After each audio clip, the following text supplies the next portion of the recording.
బలలో చేయవేద్దాం. లోకాసువార్త 1వ అధ్యాయం 19వ వచనం చదువుకున్నాం. అందులో దూత, నేను దేవుని సముఖంలో నిలుచు గబ్రియేలును. ఇక్కడ మనం చూస్తున్నప్పుడు జకరియా ఆలయంలో పరిచర్య చేస్తున్నాడు. ఆ సందర్భంలో దేవుని దూత వచ్చి నిలిచి అన్నాడు, దూత, నేను దేవుని సముఖంలో నిలుచు గబ్రియేలును.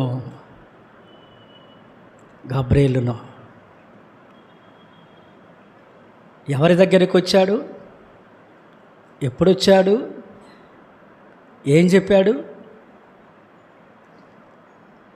ఆలయంలో ఉన్నాడు, యాజకత్వం చేస్తున్నాడు. చేస్తూ ఉన్నప్పుడు దూత వచ్చి నేను గబ్రియేలును అని అన్నాడు. నేను గబ్రియేలును. దేవుని సన్నిధిలో ఉన్న దూతలలో ఒకడు గబ్రియేలు. ఈ గబ్రియేలు వచ్చి జకర్యాతో అన్నాడు, నేను గబ్రియేలును. ఆయనే పరిచయం చేసుకుంటున్నాడు. ఆయన గురించి ఇంకెవరు పరిచయం చేయట్లా. చాలాసార్లు మన దగ్గర ఒక రాజకీయ నాయకుడు వచ్చాడు అనుకుందాం, ఒక అధికారి వచ్చాడు అనుకో, ఈయన ఫలానా ఆయననే ఎవరు చెబుతారు? ఎవరు చెబుతారు? మనం చెబుతామా? ఏరే వాళ్ళు అంటే ఎవరు చెబుతారు?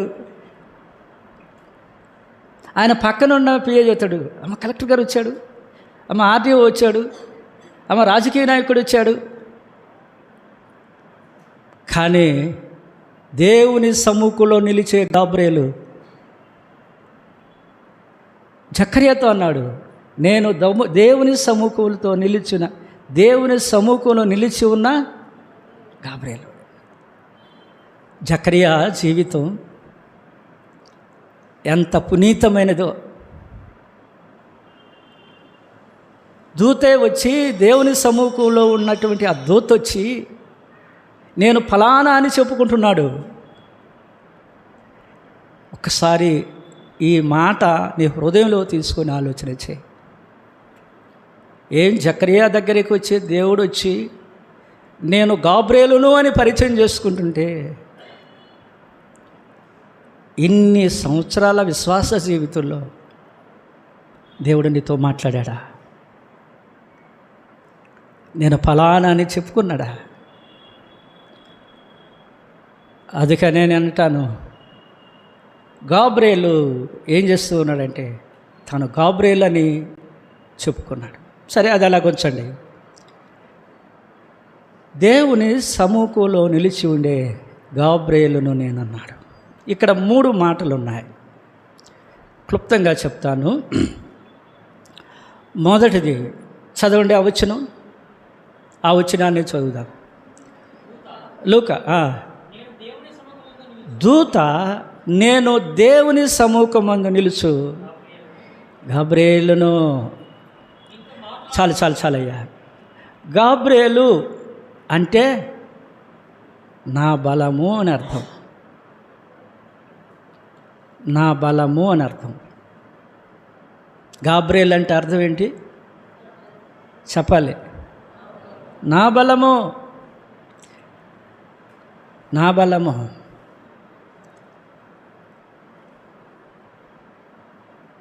గబ్రియేలు నా బలము. గబ్రియేలు అంటే గబ్రియేలుకు బలం. గబ్రియేలు బలం. ఆ గబ్రియేలు అనే పేరుకి నా బలము అని అర్థం. గబ్రియేలు బలం దేవుడే. కీర్తన గ్రంథం కీర్తన 18వ కీర్తన 1వ వచనం. యెహోవా నా బలమా. ఎవరు ఈ మాట అంది? దావీదు కీర్తన రాస్తూ అన్నాడు. ఆయన వ్యక్తిగత జీవితాన్ని వ్యక్తం చేశాడు. ఏమిటి? యెహోవా నా బలము, నా బలము యెహోవా, నా బలము యెహోవా. గాబ్రియేలు అంటే నా బలము అని అర్థమైతే ఆయనకి బలం దేవుడే. ఎవరికి? దావీదుకి. యెహోవా నా బలం. అట్లయితే మన బలం ఎవరు? మన బలం ఎవరు? ఆయన బలం, దేవుని బలం. దేవుడు ఆయనకి బలమైన వాడుగా ఉన్నాడు. బలం, ఆయనకున్న బలం ఆయనది కాదు. ఆ బలం ఎవరు? దావీదు యొక్క బలం దావీదుది కాదు. ఎవరిది? ఎట్లా తెలుస్తుంది? సమూయేలు గ్రంథానికి వెళ్ళి మనం చదివితే అక్కడ మనం చూస్తూ ఉంటాం. దేవుడు సమూయేలుని సింహపు బలము నుండి, ఎలుగుబంటి యొక్క బలము నుండి దేవుడు ఏం చేశాడు? విడిపించాడు, రక్షించాడు. చూడండి సమూయేలు మొదటి గ్రంథం, సమూయేలు మొదటి గ్రంథం 16వ అధ్యాయం. తీశారా? 17వ అధ్యాయం చూడండి, 37వ వచనం.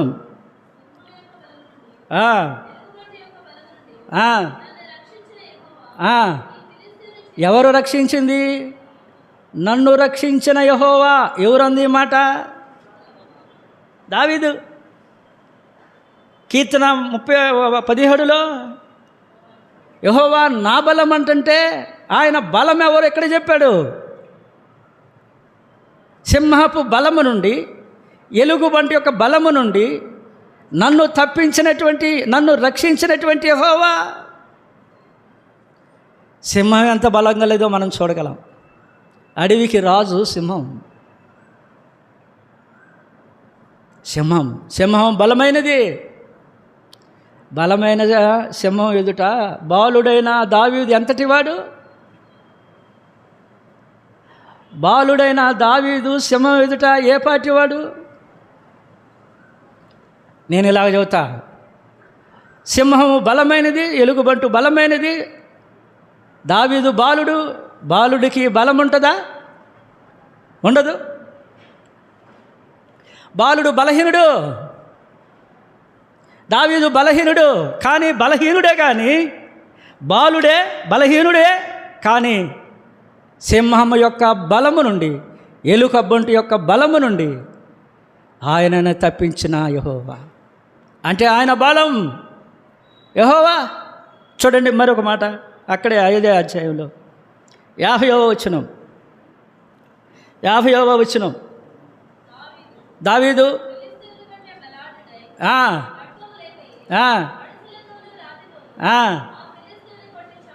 ఏమండి, ఫిలిస్తీయుడు అట్టంటాడు మనకు తెలుసు. ఎన్నిసార్లు ఉంటాం, సండే స్కూల్ నుంచి అంటాం.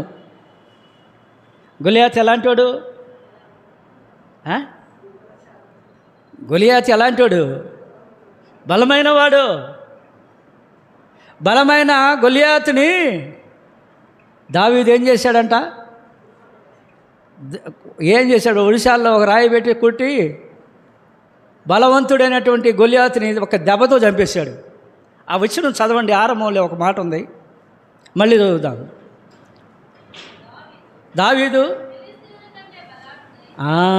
ఎవరికంటే? బాహ్యంగా చూడు, మనిషిని చూడు, దావీదును చూడు, దావీదు బలమును చూడు, గొలియాతును చూడు, గొలియాతు బలమును చూడు. ఇప్పుడు దావీదు బలం, దావీదు బలమును మనం చూచినప్పుడు, దావీదు బలమును చూచినప్పుడు అతడు బలహీనుడని చూస్తాం. గొలియాతు యొక్క బలమును చూసినప్పుడు ఓమయుడు క్రూరుడు అని అంటావు. కానీ దావీదు ఒక్క దెబ్బతో ఎవరేం చంపాడంట? ఈ బలం ఎక్కడిది అంటే దేవునిని దావీదు ఏం చేసుకున్నాడు?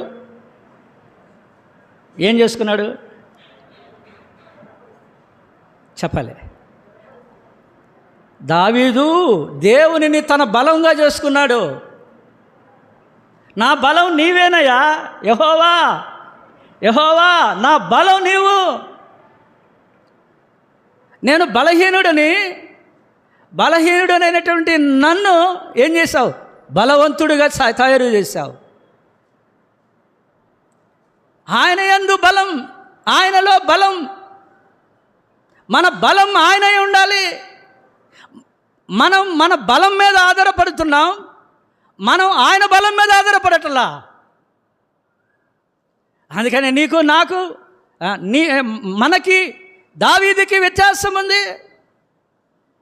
దావీదు దేవుని బలాన్ని గురించి చెబుతూ ఉన్నాడు. నా బలం దేవుడే. ఈరోజు ప్రభు పిల్లలుగా మనం జ్ఞాపకం చేసుకోవాల్సింది, నీకున్న బలం ఆయన, ఆ బలం నీదా? బల దగ్గరికి వెళ్తున్నావు, పరిశీలించుకో. ధనాన్ని చూసుకుంటావు, ఇదే నా బలం అంటావు.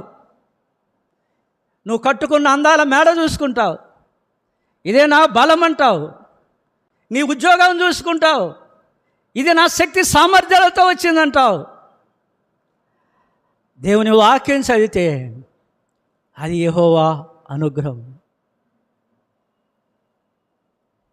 దేవుని అనుగ్రహం. ఆయన నీకు బలంగా ఇచ్చినాడు. నీ జీవితానికి ఆయన నీకు ఉచితంగా అనుగ్రహించిన వాటిని చూసుకు ఇవి నా బలం, ఇవి నాకు అండ, ఇవే నాకు ప్రాపకం అంటున్నావు.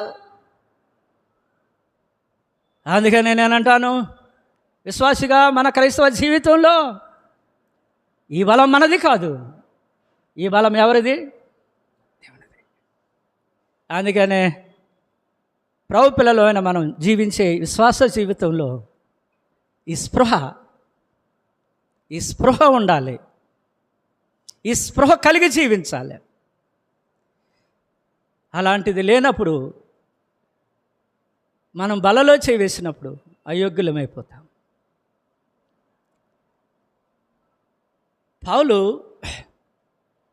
తిమోతికి రాస్తూ ఒక మాట అన్నాడు, చూడండి. అవి వచ్చినాలని మనకు తెలిసినయే, అవి అన్వయించుకుంటూ చదువుకుంటే చాలా మధురంగా ఉంటాయి. తిమోతికి రాసిన పత్రిక, మొదటి పత్రిక 2వ అధ్యాయం 1వ వచనం చదవండి.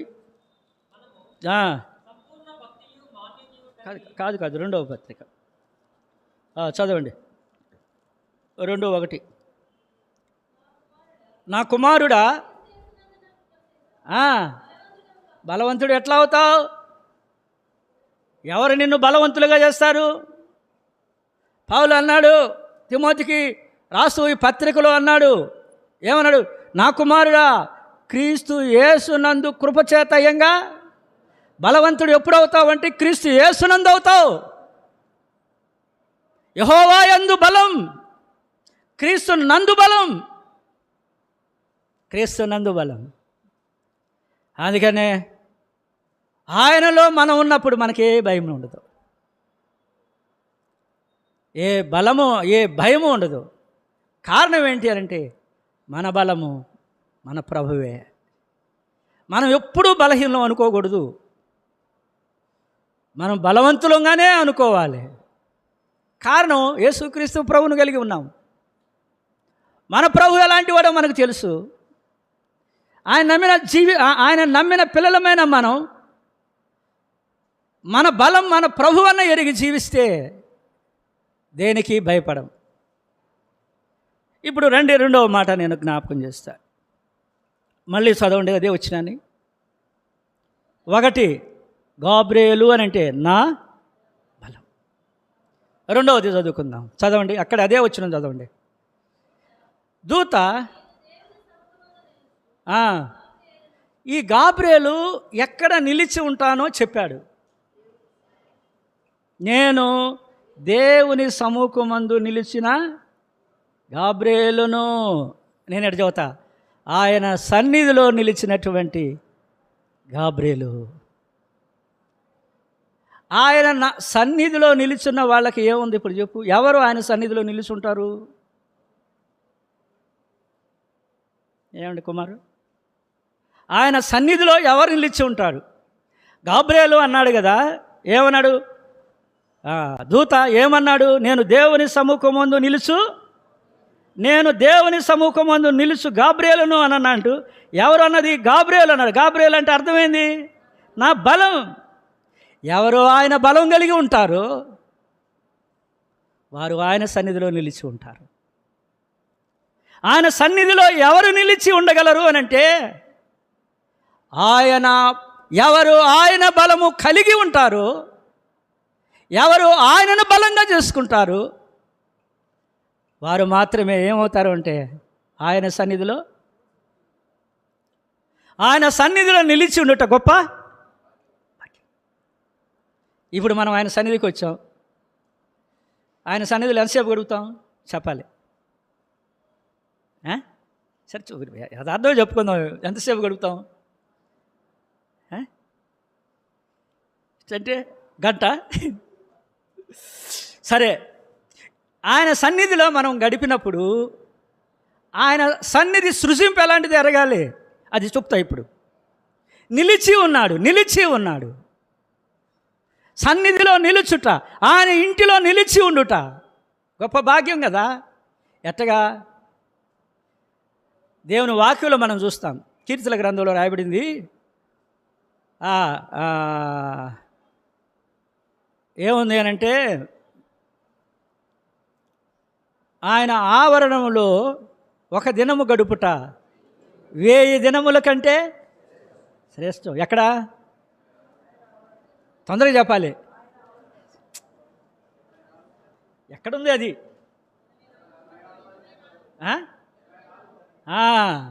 చూడండి, అక్కడ ఏముంది అనంటే, ఒక దినము ఆయన మందిరంలో గడుపుట 1000 దినముల కంటే అది గొప్ప భాగ్యం. చాలామంది ఆయన మందిరానికి రావాలంట, బా ఏం వెళ్తాంలే అంటారు. అంటే ఏం పోగొట్టుకుంటున్నారు వాళ్ళు? ఏం పోగొట్టుకున్నట్టు?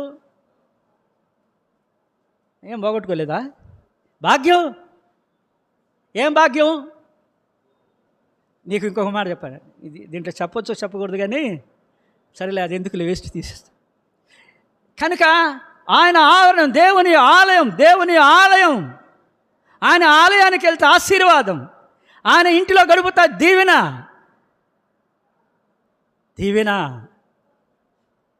ఈరోజు ప్రభు పిల్లలుగా మనం జ్ఞాపకం చేసుకోవాల్సింది, ఆయన ఇంటిని గురించి ఎప్పుడూ విస్మరించకూడదు.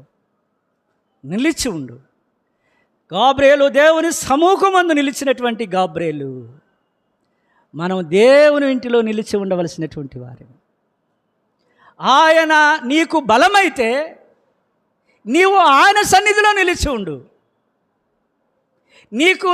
నీ బలము లోకమైతే ఆయన సన్నిధిలో నిలిచి ఉండలేవు. నీవు ఆయన సన్నిధిలో వచ్చి కూర్చుంటావు అక్క. ఆయన సన్నిధిలో కూర్చున్నప్పుడు కొద్దిసారి ఇసుక అనిపించింది, లేకపోతే ఇంటి దగ్గర పని గుర్తుకొస్తుంది. మీకు చిన్న సూత్రం చెప్పమంటారా? ప్రార్థన చేసుకుంటూ ఉంటావు. ప్రార్థన చేసేటప్పుడు మనసు దేవుని మీద పెట్టి ప్రార్థన చేస్తావు కదా. మనసుకు కానీ తలంపుకు కానీ నువ్వు ప్రార్థన చేసేటప్పుడు ఇంకా వేరే ఆలోచనలు రావా? చెప్పాలి. మీరు గమనిస్తే చదువుతారు, మీరు గమనించకపోతే చెప్పరు. అంటే మీరు చెప్పలేదంటే దాని అర్థం ఏంటంటే అసలు మీకేం లేదు, గుడ్డిగా చేసేస్తున్నారు ప్రార్థనని. ఇప్పుడు చెప్పు. ఒకసారి నేను ఉపవాస ప్రార్థన చేసుకుంటున్నాను. సాయంకాలం అవుతుంది, ఇంకా ముగించుతా. పిల్లొచ్చి మూతని పడేసింది. ఇప్పుడు మనసు అంతా ఎక్కడికి పోయింది?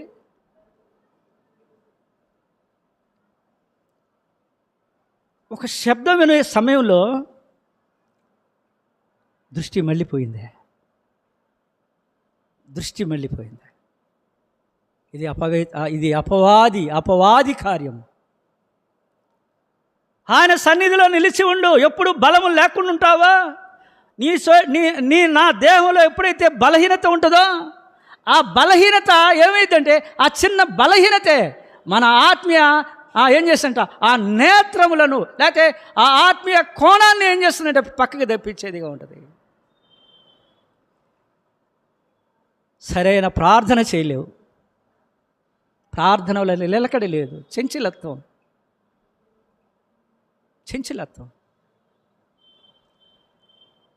నిజంగా మన ప్రార్థనలో చంచలత్వం ఉందా? ప్రార్థన చేసేటప్పుడు ఏ గమనాగమనమైన చంచలత్వం నేను లేకుండా బలి చదువుతాం. మనం పదాలు బాగుంటాయి కదా. ఈరోజు ప్రభు పిల్లలంగా మనం జ్ఞాపకం చేసుకుందాం. వాస్తవం ఇది ఎందుకు నేను జ్ఞాపకం చేశానంటే ఆయన సన్నిధిలో నిలిచి ఉండట ప్రార్థనను చూపిస్తుంది. ఒకటి బలాన్ని చూపిస్తుంది, ఆయన వ్యక్తిగత జీవితాన్ని చూపిస్తుంది.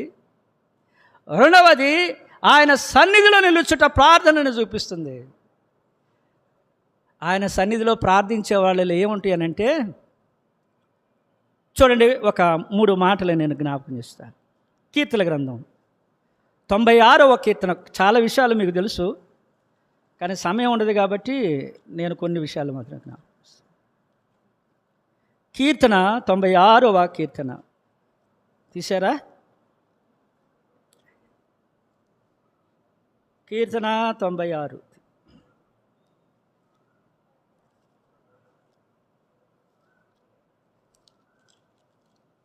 కనబడలేదా? మీరు చెప్పాలి టక్కన. చూడండి, 6వ వచనం చదువుదాం.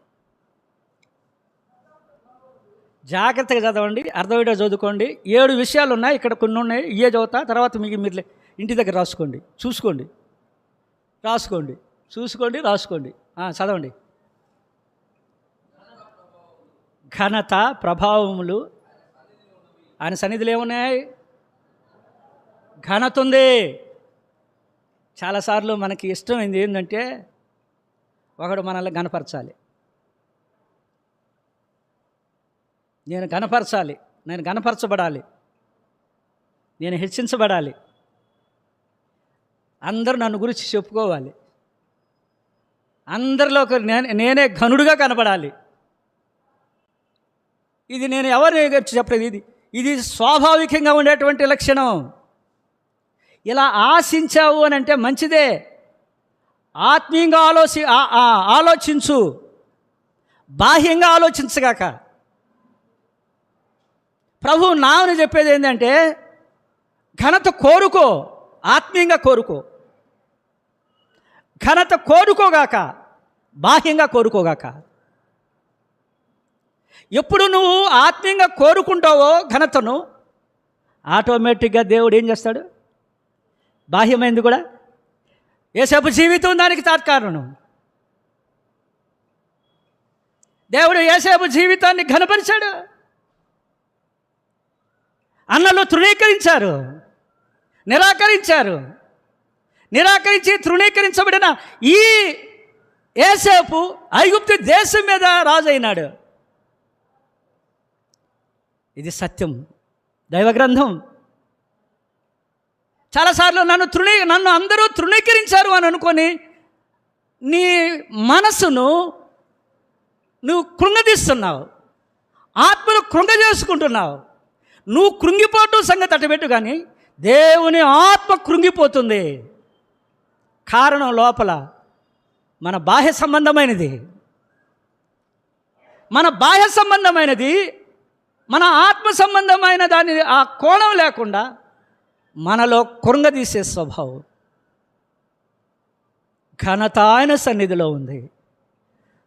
ఆయన సన్నిధిలో దీనులై కూర్చున్నవారు ఘనపరచబడతారు. దైవ గ్రంథం ఈ దరి నుంచి ఆ దరి యొక్క చదువు. ఎవరు ఘనపరచబడ్డాడో చూడండి. సమూయేలును చూడు. సమూయేలు బాలుడై ఉండగా ఎక్కడున్నాడు? ఏలీ దగ్గర ఉన్నాడు, మందిరంలో ఉన్నాడు. నీ దాసుడు ఆలకించుచున్నాడు అని అన్నాడు. అది పెదవులతో వచ్చిన మాట కాదు, పెదవులతో వచ్చినది కాదు. నీ దాసుడు ఆలకించుచున్నాడు. గుడ్డివాడు, వృద్ధుడు, శక్తి లేనివాడు ఆయన దగ్గరికి వెళ్ళి ఏమంటున్నాడు? నీ దాసుడు ఆలకించుచున్నాడు అని అంటున్నాడు. ఈయనని దేవుడు ఏం చేశాడో తెలుసా? బెర్షెబా మొదలుకొని దాని వరకు ఏం చేశాడు? ప్రవక్తగా చేశాడు. ఈరోజు ప్రభు పిల్లలుగా మనం జ్ఞాపకం చేసుకోవాలి. దాదాపు చాలా స్థలాల్లో చేశా. నాకు అంటే ప్రారంభంలో ఒక ఆశ ఉండేది, ఎప్పుడూ పల్లెటూరులో ఉండకూడదు. ఒక ఉద్యోగి చిన్న పదవిలో చేరి ఆ తర్వాత పెద్ద పదవిని ఆశిస్తారు. దానికి ఏం చేస్తారు వాళ్ళు? ఏం చేస్తారు? పిల్లలు ఎవరు లేరా? దానికి ఏం చేయాలి? పెద్ద పదవి రావాలంటే ఏం చేయాలి? ప్రమోషన్ రావాలంటే ఏం చేయాలి? పరీక్షలకు ప్రిపేర్ కావాలి, పరీక్ష రాయాలి. పరీక్ష రాసి పాస్ అయ్యి, ఇంటర్వ్యూ కూడా పాస్ అయ్యి అప్పుడు పదవిని కోరుకుంటాం. పదవి రావటం ఊరకట్టు లేదు, మంచిదే. పదవిని ఆశించటం మంచిదే. అలాగా సేవకుడు కూడా ఉండాలి. నాకు ఈ మధ్య ఒక సేవకుడు ఫోన్ చేశాడు. నువ్వెందుకు చిన్న స్థలాల్లో ఉండాలని కోరుకుంటావు అని అడిగాడు. మనశ్శాంతిగా ఉండటానికన్నా. ఏమన్నాను? నీకు మనశ్శాంతి లేదా అని అంటాడు. అంటే ఏం చెప్పాలి దానికి? నాకు అర్థం కాక, కాదులే అట్లాగే ఉంటే బాగుంటుంది అనుకుంటాను. అక్కడ అందరూ ప్రేమిస్తారు, బాగా చూస్తారు. అన్నాడు, అట్లా ఎందుకు ఉండాలి? నీ వలన నీ ద్వారా ఇంకా అనేకులు మేలు పొందాలి కదా. ఆ కొద్ది మందికి ఏం చేయగలవు అన్నాడు. నా దగ్గర ఉన్న ఒక వ్యక్తి యవనస్తుడిగా ఉండి ఇప్పుడు ఉద్యోగం చేస్తున్నాడులే. ఆయన నాకు ఫోన్ చేసి చెబుతూ ఇలాగ చెప్పాడు, అన్నా నువ్వు ఎందుకు అట్లాగ ఉంటావు? ఆ పరిధిని ఎందుకు కోరుకుంటావు అని అన్నాడు. నాకెందుకు అట్లా అనిపించింది, నేను అలాగ ఉండాలనుకుంటున్నాను. ఈరోజు ప్రభు పిల్లలుగా ఏది మనం ఆశించము అది దేవుడు మనకు అనుగ్రహిస్తాడు కొన్నిసార్లు. అట్లాగే నేను సేవలో చాలా చూశాను. అట్లయితే ప్రభు పిల్లలుగా మనం మన జీవితాల్లో జ్ఞాపకం చేసుకోవాలి. ఘనత వద్దు, నీకు ఘనత కావాలా ఆయన సన్నిధిలో ఉండవు. తగిన సమయం వస్తుంది, ప్రభు నిన్నేం చేస్తాడు? హెచ్చిస్తాడు. తనను తాను, ఇది మనకు తెలిసినయే. తనను తాను తగ్గించుకున్నవాడు, తనను తాను హెచ్చించుకున్నవాడు. ఏసేపు తగ్గించుకున్నాడా, హెచ్చించుకున్నాడా? తగ్గించుకున్నాడు కనుకనే ఏసేపు ఏమయ్యాడు? ఈరోజు ప్రభు పిల్లలుగా ఇది వాస్తవ సత్యం. దైవ గ్రంథం మనకు ఒక మంచి మార్గదర్శకం. దేవుని వాక్యం చదివితే ఇంకేం అవసరం లేదండి. వాక్యం నీకు అర్థమైతే ఈ లోకంలో జీవించటం ఈజీ. ఈ వాక్యం అర్థం కాకపోతే ఇది కత్తి మీద సామె, ఇది కత్తి మీద సామె అంటాడు కదా. ఒక సామెత ఉండేది. ఏమన్నాడంట? సముద్రాన్ని ఏదొచ్చారు కానీ ఏదైనా మల్లయ్య గారు నువ్వేశాడు చెప్పాలి. సముద్రానైనా ఏదొచ్చు కానీ సంసారాన్ని ఏదొచ్చు. ఎడ చెబుతావు? ఆయన సన్నిధిలో ఉండు, ఆయన సన్నిధిలో ఉండు. కుటుంబాలు బాగుపడతాయి, సంఘాలు బాగుపడతాయి, సమాజం బాగుపడిద్ది. సమాజ బాగు కొరకే నీకు ఆయుష్ ఇచ్చింది, నాకు ఆయుష్ ఇచ్చింది. ఈ దినం వరకు మనం బ్రతికున్నామంటే సమాజానికి ఏదో ఒకటి చేయాలి. ఏం చేయాలి? సహాయం చేయాలా? ఆ సహాయం అవసరంలా? నీ జీవితం వారికి ఎంత అవసరం, ఆదర్శం. ఆ జీవితమే ప్రభు నిన్ను కోరుకున్నది. ఆయన సన్నిధిలో ఘనత ఉంది. తర్వాత ఏముంది? చెత్త బల సౌందర్యములు ఆయన పరిశుద్ధ స్థలములో ఉన్నాయి. ఇక్కడ 2 పదాలు వాడాడు, కలిపి పెట్టాడు. బల సౌందర్యం. చదివేటప్పుడు బాగా చదువుకోవాలి. అర్థం చేసుకునేటప్పుడు మోకాళ్ళ మీద ఉండి అర్థం చేసుకో, అర్థమైద్ది. బలము సౌందర్యం ఎక్కడున్నాయంట? ఆయన సన్నిధిలో ఉన్నాయి. బలం ఉంది. సరే, బలం ఇందాక చూసాం. రెండవది ఏంది? సౌందర్యానికి ఎక్కువగా ఏం చూపిస్తారంటే ఏమనాలి? సౌందర్యం కావాలని ఎక్కువగా కోరుకునేది ఎవరు కోరుకుంటారు? ఎక్కువగా సౌందర్యంగా ఉన్నానా లేదా అని చూసుకునేది ఎవరు? అక్క చెబుతుంది. సరేలే, ఇప్పుడు ఇది చెప్తే మళ్ళీ ఇంకొక రకంగా ఉంటుంది, కానీ ఇది అందరికీ కావాలి. ఇప్పుడు మీరు అనుకుంటున్నారు, సూట్ వేసి ఇది సరిగా ఉందా లేదో చూసుకుంటాడు. ఎక్కడికి వెళ్ళి? అద్దంలోకి వెళ్ళి. ఎవరైనా కొత్త బట్టలు తెచ్చుకున్నారనుకో, వేసుకున్నారనుకో, సరిగా ఉన్నాయి లేవో పురుషులు చూసుకుంటారు. ఏం కావాలంటే సౌందర్యం. నీ బాహ్య సౌందర్యమే అది వృధా. అవన్నీ పేతురు పత్రికలో మనకు తెలుసు. నేను ఒక మాట చెబుతాను, ఆయన సన్నిధిలో సౌందర్యం ఉందండి. ఈ ఏకాంత ప్రార్థన ఉందా? గదిలో ప్రార్థిస్తున్నావా? మోకరిస్తున్నావా? గంటల తరబడి గడుపుతున్నావా? ప్రభు సన్నిధిని అనుభవిస్తున్నావా? ఆయన ముఖ కాంతి నీ మీద పడిందా? ఆయన వెలుగు, ప్రసన్నత నీ ముఖంలో అది ఉట్టిపడినట్లుగా నీ జీవితంలో అలాగా నువ్వు ఆయన పాదుల యొద్ద అభ్యాసం చేస్తూ వచ్చావా? బాహ్యమైన సౌందర్యం కంటే ఆత్మీయమైన సౌందర్యం ప్రాముఖ్యమైంది. నీలో జీవం రావాలి, నీలో వెలుగు రావాలి, నీలో ఆకర్షణ రావాలి, నీలో ఆత్మీయత కనబడాలి. ఆత్మీయత, ఆకర్షణ, వెలుగు, జీవం సన్నిధిలో ఉంది, ముఖాల జీవితంలో ఉంది, కన్నీటి ప్రార్థనలో ఉంది. యవన కాలంలో నేను ఒక ఆయన్ని చూశాను. చాలామంది దేవుని సేవకులను చూశాను. బాగా దగ్గరగా చూసినవాడు యోహాను గారు ఒంగోలులో. ఆయన ప్రార్థన చేసుకొని బయటకు వస్తుంటే ఆయన ముఖం ప్రశాంతంగా ఉంటుంది. ఆయన ముఖం తెల్లగా, మనిషి నలుపే కానీ అదొక రకమైన వెలుగు, పచ్చగా. ఆయన ముఖం మీద చెమట కారుతూ ఉంటే అవి మెరిసిపోతున్న నీటి బిందువుల్లా కనపడ్డాయి. నేనే వర్ణించట్లా, చూసింది చెబుతున్నా. ఆయన సన్నిధి భక్తులు జీవించారు. చాలామంది సహోదరులు అలాగే చేశారు. ఈరోజు అది మనకి తగ్గిపోయింది.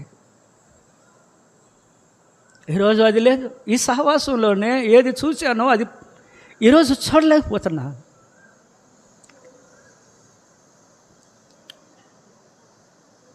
ఎంత ఆత్మీయత చూశానో ఈరోజులో అది చూడలేనటువంటి దౌర్భాగ్యమైన స్థితి. కారణం ఆయన పాదాలు లేవు, ఆయన సన్నిధి లేదు. ముచ్చట్లు, వ్యర్థమైన సంభాషణ, లోక స్నేహం, అనవసరమైన సంగతులు మన మనసుని నలిపివేసి ముఖాన్ని నలుపు చేసేసాయి. కళలేని జీవితం, వెలుగులేని హృదయం. అందుకనే నేను జ్ఞాపకం చేసేది, ప్రభు పిల్లగా మనం జ్ఞాపకం చేసుకుందాం. ఆయన సన్నిధిలో ఏముందంట? ఘనత ఉంది, ఆయన సన్నిధిలో బలం ఉంది, ఆయన సన్నిధిలో కింద ఏమన్నాడు చూడండి అమ్మ. మళ్ళీ ఆ వచ్చిన పూర్తి చేయమ్మా. ఆయన సన్నిధిలో ఘనత ఏముంది? ప్రభావం ఉంది. ఆయనలో నుండి ప్రభావం వెళ్ళి ఎవరిలో నుండి? ఆయనలో నుండి ప్రభావం వెళ్ళి ఎవరిని స్వస్థపరిచింది? నువ్వు ప్రార్థన చేస్తే ఎవరికైనా ఉపయోగం ఉంటుందా? మోకాళ్ళ జీవితం జీవించలేవులే, రాత్రంతా ప్రార్థన చేసేవులే. దేవుని ప్రభావం నీలోకి వచ్చిందా? ఆ ప్రభావం యొక్క సృజింపు తాకిడి నీ వ్యక్తిగతంగా ఉన్న నీతో ఉన్నటువంటి వారికి ఉపయోగపడిందా? ఆయనలో ఉన్న ప్రభావము ఆమెలోకి వెళ్ళింది. ఎప్పుడు వెళ్ళిందో తెలుసా? ఆమె వస్త్రపు చెంగు ముట్టుకోగానే ఆయనలో ఉన్న ప్రభావం ఆ వస్త్రపు చెంగులో నుంచి ఎక్కడికి వెళ్ళిందంట? ఆయన ముట్టుకుంటే ప్రభావం వెళ్ళిందంటే అది బాగుంటుంది, కానీ వస్త్రం ముట్టుకుంటే ప్రభావం పోయిందంటే ఏం బాగుంది? భక్సింగ్ గారిని కూర్చోబెట్టినప్పుడు చిన్నతనంలో తల్లిదండ్రులు ఏం చేశారంటే భక్సింగ్ గారిని పిల్లల్ని తీసుకొచ్చి తాకమని చెప్పినారు. భక్సింగ్ గారిని తాకమని చెప్పారు. ఎందుకు అని అంటే ఆయనలో ఉన్న పరిశుద్ధత, ఆయనలో ఉన్నటువంటి ఆ దివ్యమైన ఆశీర్వాదకరమైనటువంటి ఆత్మీయ గుణ లక్షణాలు రావాలని వారి బిడ్డలకి. అందుకని నేనంటాను ఆయన ప్రభావం.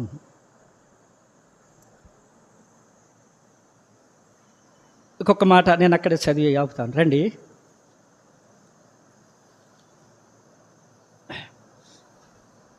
మళ్ళా 19వ వచనం చదవండి. 19వ వచనం 1:19 లోక 1:19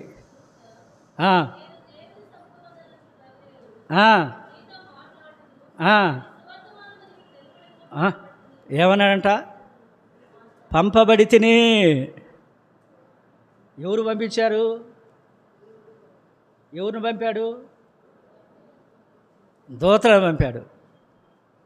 దేవుడు పంపితే ఎగురుకుంటా వచ్చాడు. ఎవరు? దూత. ఎక్కడికి వచ్చాడు? పంపితే ఎగురుకుంటా వచ్చాడు, కానీ పంపకుండా ఎగురుకుంటా రాలా. పంపితే వచ్చాడు. భక్సింగ్ గారు ఉన్నప్పుడు ఆయన పంపంటే పోవాలి, అప్పుడు దాకా ఆయన దగ్గర నుంచి వెళ్ళకూడదు. రెండవది, ఆయన తర్వాత వచ్చిన దైవ సేవకులు కూడా అలాగే ఆయన పొమ్మన్న దాకా అక్కడే కూర్చునేవాళ్ళు, ప్రార్థన చేసి పంపిస్తేనే పోయేవాళ్ళు. ఆయన పంపగా ఏం చేశాడు తెలుసా? దేవుడు పంపగా గాబ్రియేలు దూత ఎక్కడికి వచ్చాడు? జకరియా దగ్గరికి వచ్చాడు. పంపబడ్డాడు. ఎందుకు పంపబడ్డాడు? చదువు, అక్కడ చదువు.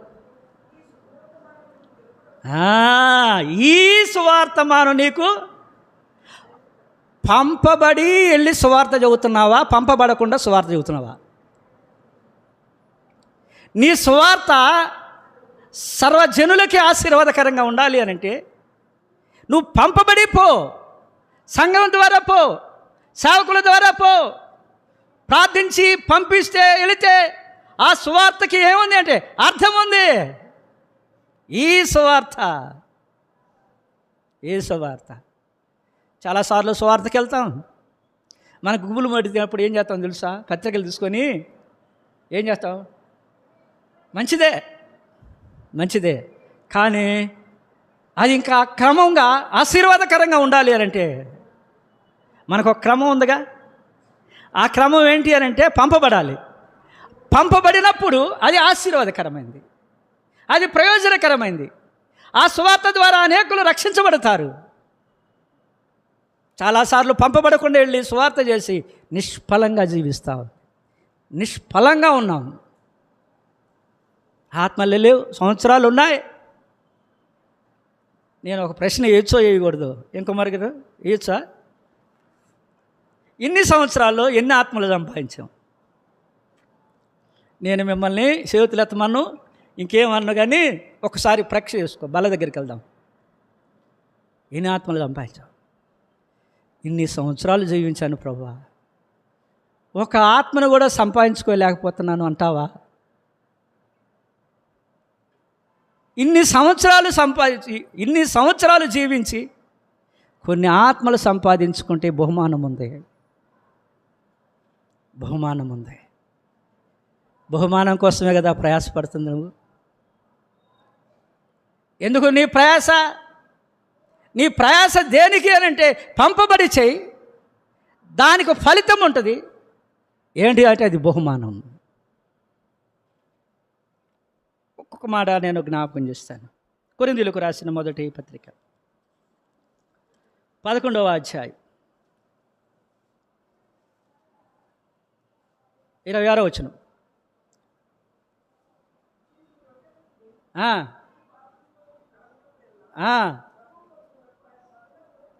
బాగా చదవాలి, చెప్పాలి. ఏంటిది అది? మీరు ఈ రొట్టె తిని ఈ పాత్ర అన్నం లేకుండా ఈ రొట్టె తిని ఈ పాత్రలోనేది త్రాగున్నప్పుడల్లా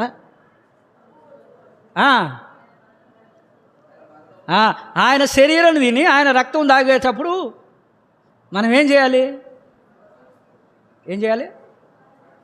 ఏం ప్రకటించాలి? ప్రకటిస్తున్నావా? ఆయన శరీరం తింటున్నాం, ఆయన రక్తం త్రాగుతున్నాం. ఆయన శరీరం తిని ఆయన రక్తం త్రాగుతూ ఆయన మరణాన్ని గురించి ప్రచురించట్లా మనం. వారంలో ఒక్కసారైనా ఎవరికైనా యేసుప్రభుని గురించి చెప్పావా? ఒక వ్యక్తినైనా, ఒక ఆత్మనైనా సంపాదించుకున్నావా? ఉదాహరణకి బయటికి వెళ్తున్నాం అనుకుందాం. చాలాసార్లు ఒక్కళ్ళే వెళ్ళాం. అప్పుడు ఎవరు తీసుకెళ్తాం? మనకి స్నేహితులు తీసుకెళ్తాం. నేను ఒక్కదాన్ని వెళ్ళలేను కాబట్టి మన స్నేహితులు, అదే సహోదరులైనా సహోదరులైనా. ఎందుకు? దేనికంటే సమాధానం లేదా? దేనికంటే తోడు అంటావు. సరే, ఇక్కడ షాపింగ్కి తోడు కావాలి, పరలోకానికి తోడుందా? నువ్వు ఒక్కదాన్ని వెళ్తున్నావా? నీతో లేకపోతే ఇంకెవరైనా వస్తున్నారా? ఆయన ఎదుట నిలబడినప్పుడు నువ్వు ఒక్కదాన్ని వెళితే అక్కడ ప్రభు హర్షించలేడు. అదనో ప్రభు లెక్కిస్తాడు. అది రాకమునిపే మళ్ళీ మనం పరీక్ష చేసుకుందాం. శ్రమయ్య స్త్రీ గ్రామం వెళ్ళేసింది. మధ్యాహ్నంటప్పుడు వస్తుంది మంచినీళ్ళకి.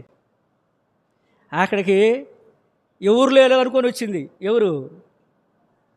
ఆయనకి రానే వచ్చాడు. ఆయన దగ్గరికి వెళ్ళింది, మాట్లాడుతూ ఉంది. ఆయన ఈమెకు బయలుపరుచుకున్నాడు. ఈమె ఏం చేసింది అని అంటే, ఇప్పుడు ఆమె నన్ను గురించి ఎరిగి ఇప్పుడు ఎక్కడికి వెళ్ళింది? వీళ్ళు ఏం చేసింది? అది చెప్పు సరిగా. అదొక్క మాట కోసం ఇదంతా చెప్పాల్సి వచ్చింది. అట్ట కదక్క.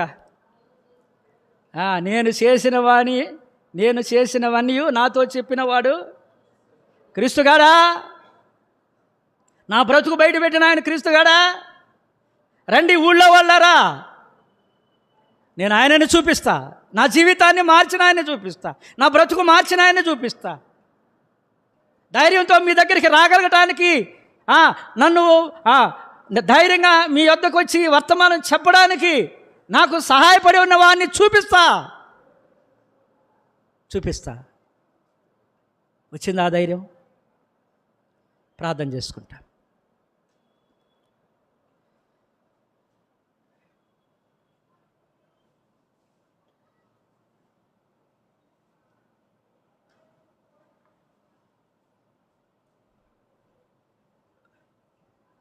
ప్రార్థన చేస్తాం. ప్రేమగల తండ్రి, ప్రశస్తమైన నీ మాటలకై, వాక్యానికై స్తోత్రంలో మీ మెల్లని స్వరం మాకు వినిపించినందుకు వందనాలు. నీ లేఖనాలు మా ముందు ఉంచినందుకు వందనాలు. మమ్మల్ని దర్శించినందుకు వందనాలు. గాబ్రియేలు అనగా మా బలం నీవే. మా బలం నీవే. నీ అందు మేము ఆనందిస్తున్నాం. నీ బలం మేమే నీ కొరకు ఎదురు చూస్తున్నాం. ఆయన బలం గలవారే ఆయన సన్నిధిలో నిలిచేది. ఆయన సన్నిధిలో నిలిచినటువంటి వారు ఘనత పొందుతారు, ప్రభావం కలిగి ఉంటారు, సౌందర్యం కలిగి ఉంటారు, బలం కలిగి ఉంటారు. ఆయన సంతోషంలో ఆయన సన్నిధిలో సంపూర్ణమైన సంతోషం కలదు. ఆయన సన్నిధిలో సంతోషం ఉంది, నెమ్మది ఉంది. ప్రభువా, మూడవదిగా గాబ్రియేలును దేవుడు పంపాడు. గాబ్రియేలు దేవుని వర్తమానాన్ని తెచ్చాడు. మేము కూడా పంపబడాలి, వర్తమానం తీసుకెళ్ళాలి, అందరికీ ప్రకటించాలి, నశించే ఆత్మలను రక్షణలోనికి నడిపించాలని ఈ మధ్యాహ్నం మా ముందు ఉంచినందుకు స్తోత్రాలు.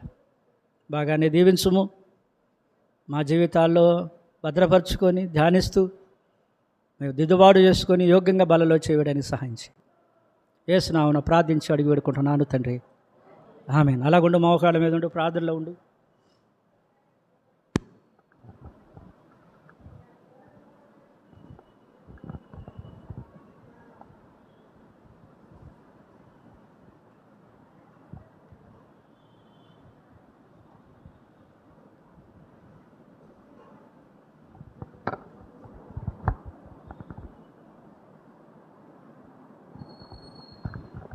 ప్రేమల తండ్రి, మా మధ్య ఉంచిన బల్లకై స్తోత్రములు, మా మధ్య ఉంచిన వాక్యానికై స్తోత్రములు. పరీక్షించుకునే మంచి సమయం ఇచ్చినందుకే వందనాలు. మాతో మాట్లాడినందుకే స్తోత్రాలు. నీ వాక్యపు వెలుగులో మమ్మల్ని మేము పరీక్షించుకొని బలలో చేయడానికి సహాయం చేయి. బలాన్ని దీవించు, ఆశీర్వదించు. యేసు నామమున ప్రార్థించి అడిగి వేడుకుంటున్నాను తండ్రి, ఆమేన్.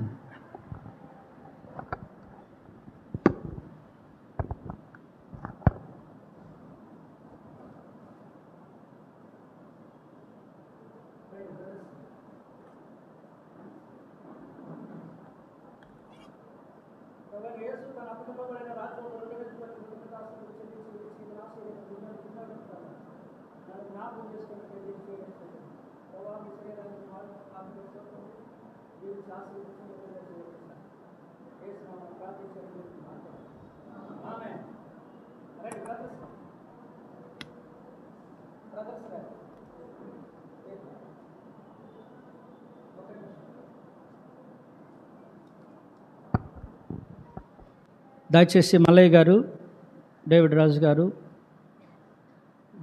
జయరాజు గారు, మహేశ్వర్ రెడ్డి గారు, మనోహర్, అలాగా కాజారు, మళ్ళీ కుమార్, సురేష్, అంతే కదా,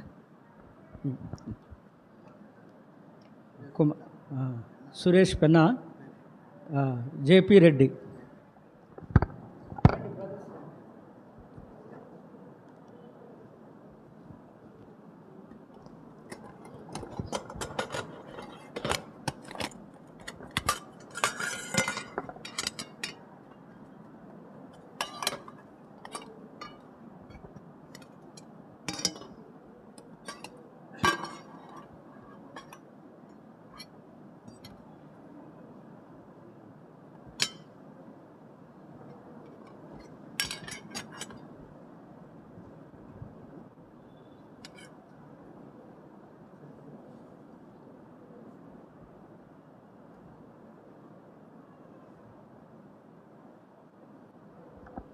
దయచేసి పాత్ర మీ దగ్గరికి తీసుకురాబద్ది.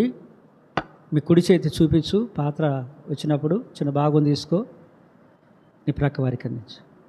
మీ తలపైగా ఎత్తి చూపించు. వాక్యం విన్నావుగా, పరీక్షించుకో. హృదయం లోపల లోపల ఇది కూడా